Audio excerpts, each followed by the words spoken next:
Hello everyone, இன்றைக்கி நம்ம neo லமார்க்கிசம் தான் பார்க்க போகிறோம். ஃபஸ்ட்டு லமார்க்கிசத்தில் லமார்க் என்ன சொல்லியிருக்காங்கன்னா, சுற்றுச்சூழலுக்கு ஏற்ற மாதிரி அனிமல் தன்னை மாற்றிக்கிடுறது தான் பரிணாம வளர்ச்சிக்கு முக்கியமான காரணம்னு சொல்லியிருக்காங்க. லமார்க்கிசத்தில் நிறைய குறைபாடுகள் இருந்திருக்கு. அதை சரி செஞ்சு எல்லாரும் ஏற்றுக்கிற மாதிரி பண்ணுறதுக்காக லமார்க்கோட ஃபாலோவர்ஸ் கோப், ஸ்பென்சர், கேமரர் எல்லாரும் லமார்க்கிசத்தை மாற்றி அமைக்கிறாங்க. மாற்றி அமைக்கிறத நியோ லமார்க்கிசம்னு சொல்கிறாங்க. நியோ லமார்க்கிசத்தில் அனிமல் அதோடைய இடத்துக்கு தகுந்த மாதிரி மாற்றிக்கிறது பொதுவானது. ஆர்கனிசம் தன்னைத்தானே மாற்றிக்கிடும்போது புது ஸ்ட்ரக்சர் உருவாகும். அது சேஞ்ச் ஆகிற சுற்றுச்சூழலை அதுக்கு வாழ ஹெல்ப் பண்ணுது.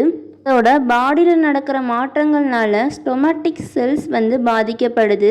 அந்த ஸ்டொமேட்டிக் செல்ஸ் நெக்ஸ்ட் ஜென்ரேஷனுக்கு பாஸ் ஆகுது. லமார்க்கிசத்தில் லமார்க் சொன்ன அக்வயர்டு கேரக்டர், ஒரு அனிமல் அது வாழும்போது அதுக்கு ஒரு புது கேரக்டர் கிடைக்கிது. அதான் அக்வயர்டு கேரக்டர், பெறப்பட்ட தன்மை. அது நெக்ஸ்ட் ஜென்ரேஷனுக்கு பாஸ் ஆகும் அப்படின்னு லமார்க் சொன்னதை எக்ஸாம்பிளோட ப்ரூஃப் பண்ணியிருக்காங்க நியோ லமார்க்கிசத்தில். நியோ லமார்க்கிசத்தில் என்ன சொல்லியிருக்காங்கன்னா, சுற்றுச்சூழல் ஒரு அனிமலை தூண்டும். அப்படி தூண்டுறனால அதோட மரபணு மாற்றப்படுங்கிறத சொல்லியிருக்காங்க. நெக்ஸ்ட்டு, ஒரு அனிமல் அது வாழும்போது அதுக்குள்ளே ஏற்படுற மாற்றங்கள் நெக்ஸ்ட்டு ஜென்ரேஷனுக்கு பாஸ் ஆகும்னு சொல்லியிருக்காங்க. நெக்ஸ்ட்டு, ஒரு அனிமலுக்குள்ளே ஏற்படுற தூண்டுதலும் விருப்பமும் பரிணாம வளர்ச்சிக்கு உதவாதுன்னு சொல்லியிருக்காங்க. நெக்ஸ்ட்டு, ஒரு அனிமலுக்குள்ளே ஏற்படுற மாற்றங்கள் மட்டும் டைரெக்டாக அதோட எங்கொன்னுக்கு போகாது. அப்படி மாற்றங்கள் போகணுன்னா அது ஜெம் செல், ஸ்பெர்ம், எக்கை பாதிச்சிருக்கணும்னு சொல்கிறாங்க. இல்லாட்டி பாடியில் உள்ள செல் புது ஜெம் செல்லை உருவாக்கியிருக்கணும்னு சொல்கிறாங்க. லமார்க்கிசத்தோட எக்ஸாம்பிள் பார்க்கலாம். ஃபஸ்ட்டு, போனி பிளேட்ஸ் இன் ஸ்டிக்கிள் பேக். ஆஸ்டரக்டஸுங்கிற ஃபிஷ்ஷு நல்ல தண்ணிலையும் வாழும், உப்பு தண்ணிலையும் வாழும். நல்ல தண்ணியும் உப்பு தண்ணியும் கலக்கிற இடத்துலையும் வாழும், பிராக்கிஷ் வாட்டர்லேயும் வாழும். இந்த ஃபிஷ்ஷு கடலில் வாழும்போது அதோட பாடியில் 20 இருந்து 30 எலும்பு தட்டுகள் ப்ரெசண்ட் ஆகிருக்கும். இந்த எலும்பு தட்டுகள் அந்த ஃபிஷ்ஷை அலையில் இருந்தும் கடலோட உப்பு தன்மையில் இருந்தும் அதை பாதுகாக்கும். இதுவே பிராக்கிஷ் வாட்டரில் நல்ல தண்ணியும் உப்பு தண்ணியும் கலக்கிற இடத்துல உள்ள ஃபிஷ்ஷுக்கு 3 இருந்து 15 எலும்பு தட்டுகள் தான் இருக்கும். இதுவே நல்ல தண்ணியில் வாழ்கிற மீனுக்கு எந்த ஒரு போனி பிளேட்ஸும் இருக்காது. ஸ்டிக்கிள் பேக் ஃபிஷ்ஷை நம்ம நல்ல தண்ணியில் இருந்து உப்பு தண்ணிக்கு கொண்டு வந்தால் அது போனி பிளேட்ஸை உருவாக்க ஆரம்பிச்சிடும் கொஞ்சம் கொஞ்சமாக. ஸ்டிக்கிள் பேக் ஃபிஷ்ஷு உப்பு தண்ணியில் வாழும்போது தான் அதுக்கு போனி பிளேட்டுங்கிற ஒரு கேரக்டர் கிடைக்கிது. அந்த கேரக்டர் அதோட ஒன்னுக்கு பாஸ் ஆகுது. ஏன்னா அதுவும் சீ வாட்டரில் தான் இருக்கும். இப்போது அந்த ஃபிஷ்ஷை நம்ம சீ வாட்டரில் இருந்து மறுபடியும் ஃப்ரெஷ் வாட்டருக்கு கொண்டு வரோம். ஃப்ரெஷ் வாட்டருக்கு கொண்டு வரும்போது அதோட எலும்பு தட்டுகள் எல்லாம் கொஞ்சம் கொஞ்சமாக அழிய ஆரம்பிச்சிடும். ஃப்ரெஷ் வாட்டரில் இருக்கிற மீனுக்கு போனி பிளேட்ஸ் கிடையாது. ஸோ அதோட ஒன்னுக்கும் போனி பிளேட் இருக்காது. இதை வச்சு லமார்க் சொன்ன அக்வயர்டு கேரக்டர், பெறப்பட்ட தன்மை உண்மைதான்ங்கிறத நிரூபிச்சிருக்காங்க. Next, effect of antiserum. Guyer and ஸ்மித்துங்கிறவங்க ரேபிட்டோட ஐஸில் இருந்து எடுத்த லென்ஸை ஒரு பறவை மேலே செலுத்தியிருக்காங்க. அந்த பறவை அந்த லென்ஸை எதிர்க்கிறதுக்காக ஆன்டி சீரமை ப்ரொடியூஸ் பண்ணியிருக்கு. அந்த ஆன்டி சீரத்தை ப்ரெக்னெண்ட்டாக இருக்கிற ரேபிட்டுக்கு செலுத்தியிருக்காங்க. புதுசாக பிறந்த ரேபிட்டுக்கு கண்ணில் ப்ராப்ளம் வந்திருக்கு. ஏன்னா அவங்க செலுத்தின ஆன்டி சீரம் அந்த யங் ரேபிட்டோட ஐயவே பாதிச்சிருக்கு. அது பல ஜென்ரேஷனுக்கு கண்டினியூ ஆகிருக்கு. First, rat on rotating cage experiment. Griffith and elephant ஒரு எக்ஸ்பிரிமெண்ட் பண்ணியிருக்காங்க அக்வயர்டு கேரக்டர் உண்மைதான் நிரூபிக்கிறதுக்கு. ஃபஸ்ட்டு, எலியை ரொம்ப நாள் ரொட்டேட்டிங் டேபிளில் சுற்றுற டேபிளில் வளர்த்துருக்காங்க. ஃபஸ்ட்டு அந்த எலியை ரொட்டேட்டிங் டேபிளில் விட்டப்போ அதுக்கு வாழ்கிறதுக்கு ரொம்ப கஷ்டமாக இருந்திருக்கு. கொஞ்ச நாள் ஆக ஆக அந்த ரேட்டு வந்து ரொட்டேட்டிங் டேபிளில் வாழ்கிறதுக்கு கற்றுக்கிட்டு 5 மாதத்துக்கு அப்புறம் அந்த சுற்றுற டேபிளில் வந்து நம்ம நிப்பாட்டும் போது அந்த எலிக்கு வந்து அப்போ தலை சுற்றி இருக்கு. ரொம்ப கன்ஃபியூஸ்டான மாதிரி இருந்திருக்கு.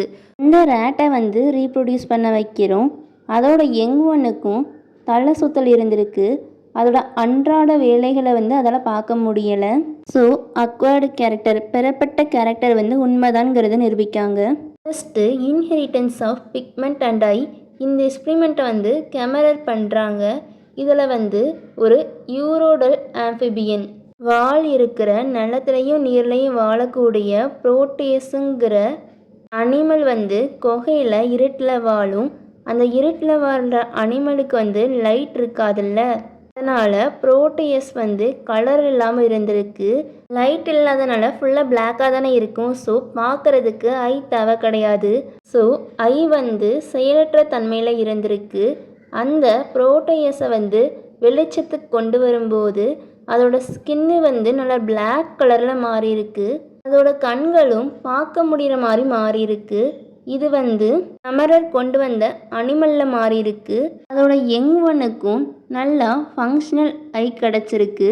பாடி நல்லா பிளாக் கலரில் இருந்திருக்கு. நெக்ஸ்ட்டு எம்சி டுகல் பண்ண ட்ரைனிங் ரட்ஸ் எக்ஸ்பிரிமெண்ட். இதில் வந்து எலிகளை கெட்டுப்போன தண்ணியில் விட்டுருக்காங்க. அந்த இடத்துல இருந்து வெளியே போகிறதுக்கு 2 பாதை இருந்திருக்கு. ஒரு ரூட்டு வந்து நல்லா வெளிச்சமாக இருந்திருக்கு, இன்னொரு ரூட் வந்து நல்லா இருட்டாக இருந்திருக்கு. வெளிச்சமாக இருந்த ரூட்டில் வந்து எலக்ட்ரிக் ஷாக்கை வந்து ஃபிக்ஸ் பண்ணியிருக்காங்க. டார்க் ரூட்டில் வந்து எந்த ஒரு ஷாக்குமே இல்லாத மாதிரி வச்சுருக்காங்க. ரேட்டு வந்து லைட் இருக்கிற பாதையில் வெளியில் போக ட்ரை பண்ணியிருக்கு. அதால் முடியலை, ஏன்னா ஷாக் அடிச்சிருக்கு. திரும்ப ட்ரை பண்ணதுக்கப்புறம் ரேட் வந்து செகண்ட் ரூட், டார்க் ரூட் வழியாக வெளியில் வந்துட்டு இந்த ரேட்டோட யங் ஒன்னையும் அதே இடத்துல வச்சு எப்படி வெளியில் போகுதுங்கிறத கண்டுபிடிக்கிறதுக்கு ட்ரை பண்ணியிருக்காங்க. 45 ஜென்ரேஷனை ட்ரை பண்ணியிருக்காங்க.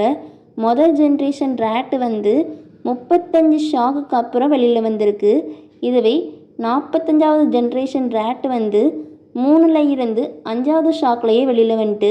இதுலேருந்து என்ன சொல்கிறாங்கன்னா, ட்ரெயின் பண்ணாத ரேட்டோட யங் ஒன் வந்து கற்றுக்கிடுறதுக்கு டைம் ஆக்குது. இதுவே நல்லா அந்த இடத்துல வெளியில் போக கற்றுக்கிட்ட ரேட்டோட யங் ஒன் வந்து சீக்கிரமாக கற்றுக்கிடுது. ஸோ எப்படி வெளியில் போகணும் அப்படிங்கிற லேர்னிங்கை வந்து பேரண்ட் ரேட்டு வந்து அதோட யங் ஒனுக்கு கடத்தியிருக்குன்னு சொல்கிறாங்க. Next effect of temperature on mice. சம்னருங்கிறவங்க வந்து மைஸை நல்லா ஹை டெம்பரேச்சரில் வளர வச்சுருக்காங்க. அப்படி வளர வைக்கும்போது அதோட பாடியில் உள்ள கை வந்து நல்லா பெருசாக இருந்திருக்கு, காலும் நல்லா பெருசாக இருந்திருக்கு. நார்மலாக இருக்கிற மைஸை விட இந்த பெருசாக இருக்கிற மைஸோட யங் ஒன்ஸுக்கும் அதோட கையும் வாலும் நல்லா பெருசாக இருந்திருக்கு. நெக்ஸ்ட்டு டவருங்கிறவங்க வந்து பொட்டேட்டோ பீட்டில் வளர ஸ்டேஜில் இருக்கும்போது அதை ஹை டெம்பரேச்சரில் வச்சு வளர வச்சுருக்காங்க. அப்படி வளர வச்ச பொட்டேட்டோ பீட்டிலோட யங் ஒன்னுக்கு அப்நார்மாலிட்டிஸ் இருந்திருக்கு. அந்த பொட்டேட்டோ பீட்டிலோட யங் ஒன்னுக்கும் அதே அப்நார்மாலிட்டிஸ் வந்து ட்ரான்ஸ்ஃபர் ஆகிருக்கு. Next GeM blossom theory. August Wiseman என்ன சொல்கிறாங்கன்னா, ஜெம் செல்லில் செக்ரீட் ஆகிற ஹார்மோன்ஸ் தான் ஸ்டொமட்டோபிளாசத்தை மாற்றுதுன்னு சொல்கிறாங்க. சுற்றுச்சூழலில் ஏதாவது சேஞ்சஸ் நடக்கும்போது ஸ்டொமேட்டிக் செல், பாடி செல் வந்து 1-2 பொருட்களை வந்து சுரக்கும். அந்த சப்ஸ்டன்ஸ் வந்து ஜெம் செல்லுக்கு போகுது. அந்த ஜெம் செல் வந்து அந்த சப்ஸ்டன்ஸுக்கு ஏற்ற மாதிரி தன்னை மாற்றிக்கிடுது. அப்படி மாற்றப்பட்ட ஜெம் செல்ஸ் வந்து நெக்ஸ்ட் ஜென்ரேஷனுக்கு பாஸ் ஆகுது. ஸோ நியோ லமார்க்கிசத்தில் என்ன சொல்கிறாங்க, சுற்றுச்சூழலில் ஏதாவது சேஞ்சஸ் ஏற்படும் போது நம்ம பாடியில் மாற்றங்கள் ஏற்படும். கொஞ்ச நாள் ஆக ஆக அது வந்து ஜெம் செல்ஸ் கூட போய் அட்டாச் ஆகும். அந்த சேஞ்சஸ் வந்து நெக்ஸ்ட் ஜென்ரேஷனுக்கு பாஸ் ஆகும். இந்த சேஞ்சஸ் வந்து பரிணாம வளர்ச்சிக்கு உதவுதுன்னு சொல்கிறாங்க. அதான் தேங்க்யூ, தேங்க்ஸ் ஃபார் வாட்சிங்.